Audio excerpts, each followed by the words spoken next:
Saludos, mis amados hermanos y amigos que siempre nos ven por nuestro canal de Adriel Ministry. Para mí siempre es un placer estar con ustedes.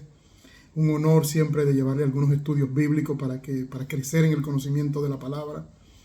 Le doy las gracias por siempre velar su sintonía y le doy gracias a Dios por la oportunidad que nos brindó durante el mes de noviembre, que tuvimos la oportunidad de estar en Colombia, ¿no? Visitamos la iglesia del pastor Jairo en Colombia, iglesia bautista fundamental ahí en Bogotá, donde tuvimos la oportunidad de compartir en un estudio bíblico.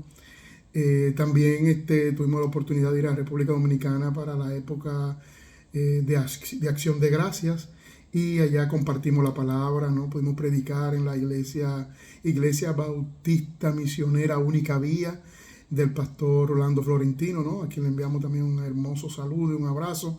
Una iglesia que va creciendo de una manera exponencial. Le damos gracias a Dios por cómo Dios está actuando también en la República Dominicana. Bien, y estamos ya básicamente a 21 de diciembre, ¿no? A 4 días de Navidad.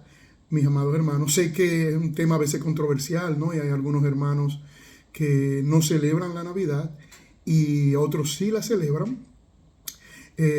Yo soy de los que sí la celebro, pero respeto a quien no la celebra.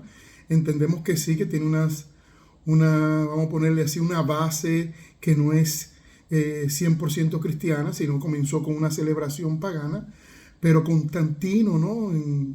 Después en el 325 después de Cristo, quiso, vamos a ponerlo así, convierte a la religión cristiana como la religión del Imperio Romano, y lo que se adoraba en cuanto al nacimiento del sol o al dios sol, pues lo quiere básicamente cristianizar esta fiesta y cristianizar la cultura romana y del mundo entonces.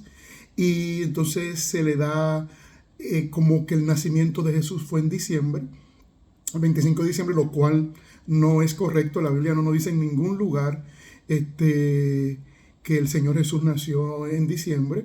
Algunos rabinos o algunos estudiosos entienden que en el mes de Tishri, el mes de septiembre-octubre, otro entiende que en mayo, pero realmente la Biblia no nos dice cuándo nació el Señor Jesús. Lo que sí nos dice la palabra, y nos lo dice el profeta Miqueas 5:2, profetizado unos 700 años aproximadamente antes de Cristo, es que el Señor, el Mesías, iba a nacer en Belén de Judá, ¿no? Y nació, hermanos, no en el primer año de esta era, porque hemos podido estudiar, ¿no? Fue en tiempo de Herodes el Grande, y nació aproximadamente entre el año 6 y 7 antes de Cristo, ¿no? Pero se celebra la Navidad en esta época, ya algo cultural. Algunos no la celebran y respetamos esa posición, ¿no? Nosotros aprovechamos la oportunidad y debemos, como dice, había un programa aquí en Puerto Rico que decía todo el año es Navidad, ¿no? Y debemos celebrar todo el tiempo, ¿verdad? Que Cristo vino a este mundo a morir por nuestro pecado, ¿no? Murió, fue sepultado y resucitó para que todo aquel que ponga la fe en Él no se pierda y tenga vida eterna. Por tanto, aprovechamos el tiempo de Navidad para predicar el Evangelio. Ese es el mejor regalo que usted puede hacerle a una persona, hermano y amigo, es predicar el Evangelio de Jesucristo. Yo soy de los que digo, como en Romanos 14, versículos 5 y 6, el que no celebra la Navidad, para Dios no la celebra. Pero el que celebra la Navidad, para Dios la celebra. O sea, esto es un asunto de conciencia.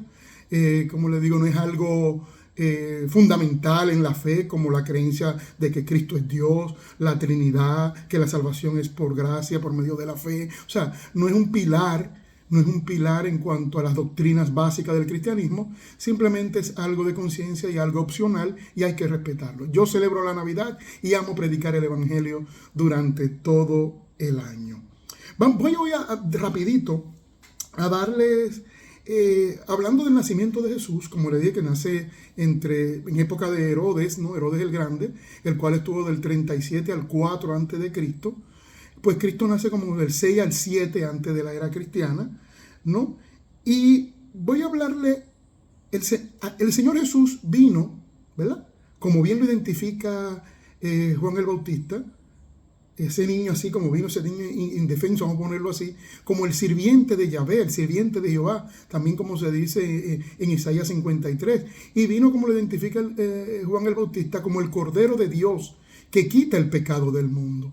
Pero el Señor Jesús, mis amados hermanos, volverá, pero ya no como el Cordero de Dios que quita el pecado del mundo, sino volverá como el león de la tribu de Judá, ¿no? Volverá a establecer su reino, a hacer juicio y a establecer su reino mesiánico. Y en la Biblia nos dan unos indicios en el capítulo 24 de Mateo, unas pistas de cómo será la venida del Hijo del Hombre. Dice que como en los tiempos de Noé, así será la venida del Hijo del Hombre. Yo se lo voy a leer rapidito en Mateo 24, para que ustedes vean lo siguiente. Dice así la palabra de Dios. 24:37. Y como en los días de Noé, así también será la venida del Hijo del Hombre. Porque como en los días antes del diluvio estaban comiendo y bebiendo, casándose y dándose en casamiento, hasta el día en que Noé entró en el arca, y no entendieron hasta que vino el diluvio y se los llevó a todos. Así será también la venida del Hijo del Hombre. O sea, la Biblia nos da unas pistas más o menos de cómo van a ser los días antes a la venida del Hijo del Hombre. Y para poder entender cómo eran esos días de Noé, hay que ir al Génesis, ¿no? Y estudiar cómo eran los días de Noé. Y yo le voy a hacer un resumen rapidito de cómo eran los días de Noé, y vamos a comparar con nuestros días, y cuando veamos esta analogía o esta comparación, tanta similitud no puede ser pura coincidencia.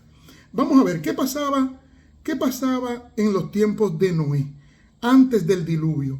El diluvio lo podemos comparar o hacer una analogía con la tribulación, antes de la tribulación, antes del diluvio. Decía que por lo menos se estaba multiplicando la raza humana. Hoy en día la raza humana se está multiplicando y somos más de 8.000 millones de personas. Al igual que en los tiempos de Noé, se está multiplicando la raza humana.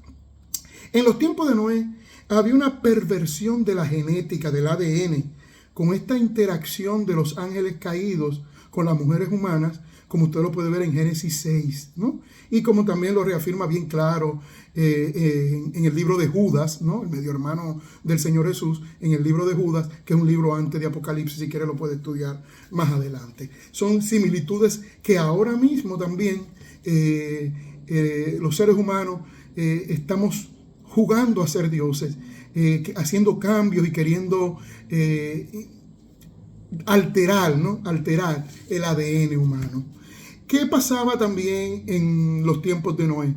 Había una depravación sexual, abominaciones increíbles, ¿no? Por las cuales Dios tuvo que hacer juicio. ¿Qué estamos viviendo ahora? Lo mismo, una depravación sexual y aberraciones, como yo creo como nunca antes vista. ¿Qué pasaba en los tiempos de Noé?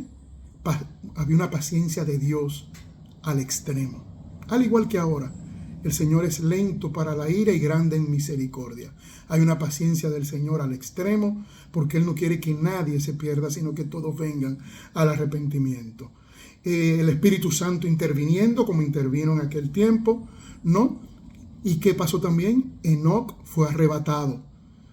¿Qué va a pasar en nuestros tiempos? Va a haber un arrebatamiento. El arrebatamiento de la iglesia, el rapto, arpazo, como bien se habla en 1 Tesalonicenses capítulo 4, versículo del 13 al 18, 1 de Corintios 15, versículo del 51-53, Evangelio de Juan, capítulo 14, versículo del 1 al 3, 1 al 4. O sea, también va a haber un arrebatamiento como hubo el arrebatamiento de Enoc. ¿Y qué pasó finalmente? Vino el juicio, ¿no? El diluvio final. Y vendrá en nuestra época, ¿no? Yo entiendo que somos esa generación que va a vivir el arrebatamiento de la iglesia y va a entrar, ¿no? en la tribulación. Cuando no entró el diluvio, y aquí entrará la gran tribulación. Noé y su familia se salvaron, 8 personas en ese momento. Aquí la iglesia será arrebatada. Y sí va a haber salvación dentro de la tribulación, pero bajo mucho sufrimiento. Hermanos, Noé fue un pregonero de justicia, como hoy en día muchos pastores, evangelistas, misioneros, estamos pregonando la justicia de Dios, la salvación por gracia, ¿no? Fue enviado con un mensaje de gracia que contenía una advertencia de juicio, que es lo mismo que nosotros estamos haciendo. Los hombres de aquella generación no prestaron atención. Hoy en día se está prestando muy poca atención. Yo espero en el Señor que haya un último avivamiento final antes de esa apostasía y de que venga ese día del Señor, ¿no? La realidad del diluvio les sorprendió, haciéndoles conocer experimentalmente la verdad de lo que habían escuchado y a lo que no prestaron atención, mis hermanos. Cuando se dieron cuenta, vino el cataclismo, ¿no? No tuvieron ocasión porque el diluvio puso fin a sus vidas. La segunda venida será el fin de quienes no hayan prestado atención al mensaje del Evangelio proclamado durante la tribulación. Mis amados hermanos, pero ustedes siempre estéis firmes, no importa las señales de engaño que hayan en los cielos, lo que se esté tramando en el mundo. Recuerden que no tenemos lucha contra carne ni sangre, sino contra potestades y principados. Pero si el Señor es con nosotros, ¿quién contra nosotros? No se dejen engañar, mis amados hermanos, firmes, porque van a surgir grandes engaños a la humanidad. Eso viene, grandes engaños a la humanidad, que si fuese posible, pudieran engañar aún a los escogidos, lo cual no es posible. Pero así dice bien claro Mateo 24, pero nosotros firmes, y cuando veáis todas estas cosas acontecer, erguid vuestras cabezas, porque vuestra redención está cerca. Dios les bendiga, Dios les guarde, feliz Navidad y que tengan mucha paz.